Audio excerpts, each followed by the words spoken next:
একজন রাজা, যে নিজেকে ঈশ্বর দাবি করেছিল, আর একজন নবী, যার হাতে আল্লাহ সমুদ্রকেও দ্বিখণ্ডিত করেছিলেন। এটাই সেই ইতিহাস যা বদলে দিয়েছিল এক সাম্রাজ্যের ভাগ্য। 1000 বছর আগে প্রাচীন মিশরের বুকে ছিল এক পরাক্রমশালী শাসক, ফেরাউন। তার শক্তি ছিল সীমাহীন, তার অহংকার ছিল আকাশছোঁয়া। সে শুধু রাজা ছিল না, সে নিজেকে মানুষের রব বলে দাবি করত। তার রাজত্বে বনি ইসরায়েল জাতির ওপর চলত নির্মম অত্যাচার।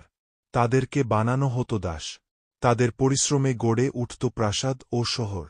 একদিন জ্যোতিষীরা ফেরাউনকে সতর্ক করল, বনি ইসরায়েলের ঘরে জন্ম নেবে এমন এক পুত্র সন্তান, যে তার সিংহাসন ধ্বংস করে দেবে।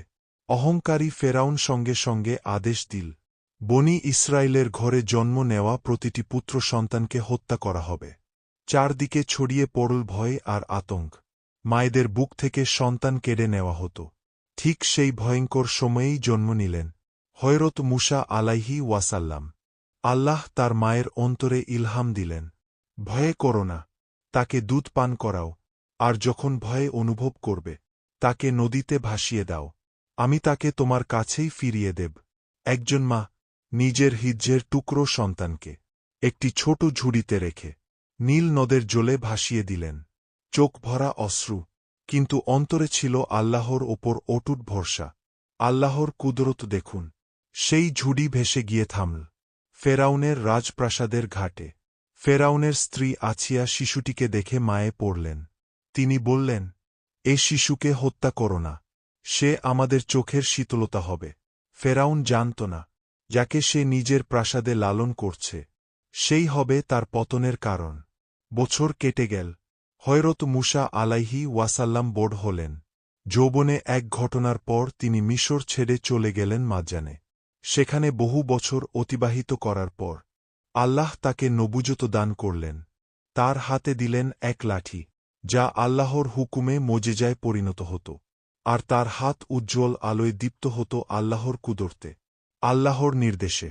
হযরত মূসা আলাইহি ওয়াসাল্লাম ফিরে এলেন মিশরে, দাঁড়ালেন ফেরাউনের দরবারে। তিনি বললেন, আমি বিশ্বজগতের রবের পক্ষ থেকে প্রেরিত রাসূল, তুমি অহংকার ত্যাগ করো। ফেরাউন উপহাস করল। সে বলল, এ তো জাদুকর। শুরু হল জাদুকরদের সঙ্গে প্রতিযোগিতা। মিশরের সেরা জাদুকররা তাদের দড়ি ও লাঠি নিক্ষেপ করল। মানুষের চোখে তা সাপের মতো মনে হল, কিন্তু যখন হযরত মূসা আলাইহি ওয়াসাল্লাম আল্লাহর নামে তার লাঠি নিক্ষেপ করলেন, তা এক বিশাল সাপ হয়ে সব ভেলকি গিলে ফেল। জাদুকররা বুঝে গেল, এই জাদু নয়, এ আল্লাহর কুদরত। তারা সঙ্গে সঙ্গে সিজদায় লুটিয়ে পড়ল। ফেরাউন ক্ষিপ্ত হয়ে উঠল। অত্যাচার আরও বেড়ে গেল। অবশেষে আল্লাহ নির্দেশ দিলেন, রাতের অন্ধকারে বনি ইসরায়েলদের নিয়ে মিশর ত্যাগ করো। পেছনে বিশাল সেনাবাহিনী নিয়ে ধাওয়া করল ফেরাউন। সামনে উত্তাল সমুদ্র। মানুষ আতঙ্কিত হয়ে বলল, আমরা তো ধরা পড়ে গেলাম। হযরত মূসা আলাইহি ওয়াসাল্লাম দৃঢ় কণ্ঠে বললেন, কখনো নয়, আমার রব আমার সাথে আছেন। তিনি তার লাঠি দিয়ে সমুদ্রে আঘাত করলেন। মুহূর্তের মধ্যে সমুদ্র দ্বিখণ্ডিত হয়ে গেল। দুই পাশে পাহাড়সম পানি, মাঝখানে শুকনো রাস্তা। হযরত মূসা আলাইহি ওয়াসাল্লাম ও তার অনুসারীরা নিরাপদে পার হয়ে গেলেন। ফেরাউনও তার বাহিনী নিয়ে সেই পথে ঢুকে পড়ল। আর তখনই আল্লাহর হুকুমে সমুদ্রের পানি আবার এক হয়ে গেল। ডুবতে ডুবতে ফেরাউন বলল, আমি মূসার রবের ওপর বিশ্বাস আনলাম, কিন্তু তখন অনেক দেরি হয়ে গেছে। অহংকারের শেষ পরিণতি।